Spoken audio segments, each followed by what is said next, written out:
Welcome to this explainer. So right now, there is a massive, and I mean absolutely intense, debate raging across the entire artificial intelligence industry. It's a conversation that's happening literally everywhere, from big corporate boardrooms to venture capital farms to late-night brainstorming sessions with founders. And the debate is all about one thing. Exactly where is the real value in AI going to concentrate over the next decade? Are we going to see a world totally dominated by a few massive general-purpose platforms, or will the future actually belong to highly specialized, hyper-focused tools? And that brings us to the ultimate question. Will the value accrue to horizontal platforms used by absolutely everyone, or to vertical AI products built for one specific industry? I want to emphasize right out of the gate that answering this question matters immensely for your strategy. Whether you're building a brand new AI product from scratch, maybe integrating AI into your existing company, or just trying to figure out where to invest your capital, you really cannot afford to get this wrong. The path you choose here dictates literally everything about your future competition and your chances of success. Section 1. Defining horizontal and vertical. Okay, let's dive into this. Horizontal AI relies on foundation models to serve every single industry with the exact same core capability. Think about the massive language models driving those general writing assistants we all use to draft emails, or the broad coding platforms that help software engineers churn out boilerplate code. They basically act as a broad, generalized infrastructure layer. It's kind of like a universal API for human productivity. These tools, well, they really don't care if you're a baker, a banker, or a biologist. The underlying model just provides a generalized utility that anyone, anywhere can pick up to boost their baseline workflow. They are built purely for scale, adapting to thousands of different use cases right out of the box. Now let's flip that completely on its head and look at vertical AI. These are tools that are entirely purpose-built for one industry-specific workflow. They are laser-focused on niche, specialized use cases. For example, imagine an AI tool built exclusively for generating radiology reports in a hospital, or an AI designed strictly to analyze complex construction bidding documents. If you took that construction AI and tried to get it to interpret a chest X-ray, total disaster. And honestly, that is entirely by design. Vertical AI deliberately sacrifices that broad, universal appeal so it can become deeply, natively embedded in a single industry's unique way of working. Section 2. Scale versus deep defensibility. Now, what's really interesting about this is the massive strategic tension between these two approaches. It's like watching two totally different games being played at once. On one side, horizontal AI tools absolutely win on scale and reach.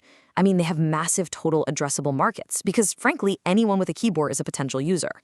But their biggest risk? Constant commoditization pressure.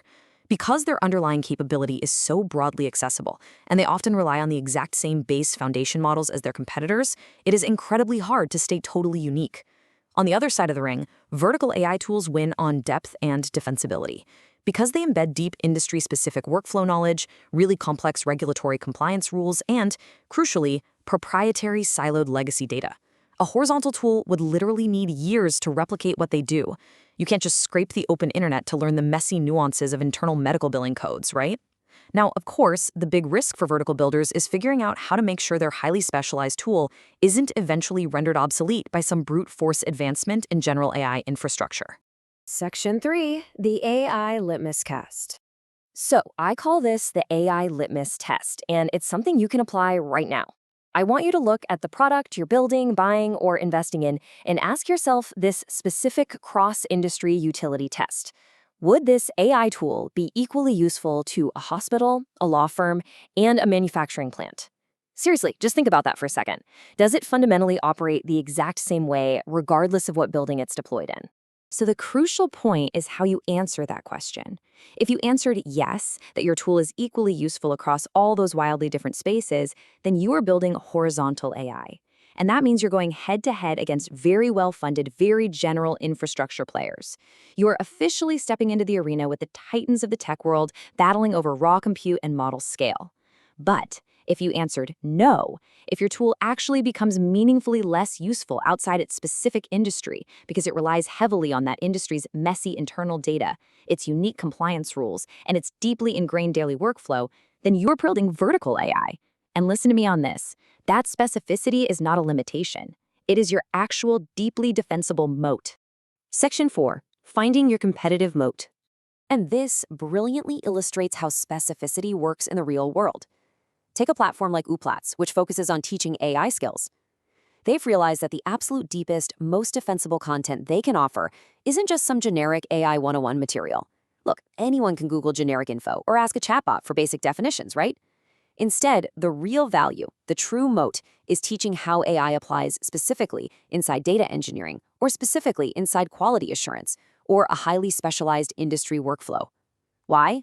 Well, because generic AI often hallucinates or completely lacks context in really specialized environments like QA testing or complex enterprise data pipelines. By teaching the exact nitty-gritty nuances required to make AI functional in those specific trenches, Uplatz delivers value that a broad, general overview simply cannot match.